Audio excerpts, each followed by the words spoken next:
ओम सर्व मंगल मांगल्ये शिवे सर्वार्थ साधिके शरणं त्र्यंबके गौरी नारायणे नमोस्तुते।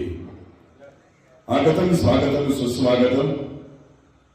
सर्वच उपस्थितांचे इंदापूर शहर शिवजयंती उत्सव समिती 2025 मालोजी राजे व्याख्यानमाला 24 जुलै 1629 देवगिरीचा किल्ला औरंगाबाद जवळचा आणि त्या देवगिरीच्या किल्ल्यामधला हा प्रसंग आहे।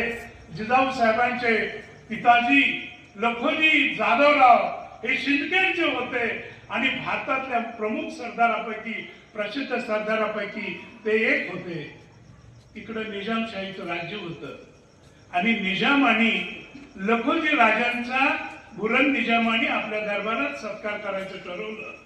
फक्त लखोजी राजांचा नाही तर त्यांचे 3 पुत्र अचलोजी, राघवजी आणि भाचा यशवंतराव या तिघांचा सत्कार करायचं ठरवलं। प्रत्यक्ष दरबारात सत्कार सुरू झाला।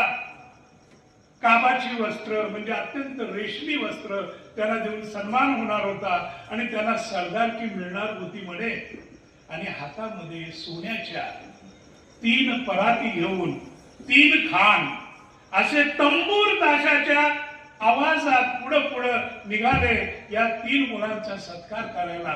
आणि समोर गेल्यावर जवळ पोचल्यावर सोन्याच्या पराती बाजूला पडल्या आणि त्याच्या हातील त्याच्या खाली लपवलेल्या आखूड तलवारी बाहेर निघाल्या आणि त्या 3 मुलांची खांडोळी केली गेली निजामाच्या दरबारात।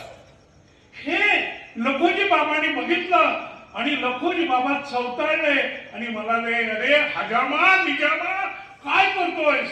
आणि एखाद्या वृद्ध सिंहासारखी त्याने त्या मंचाकडे झेप घेतली।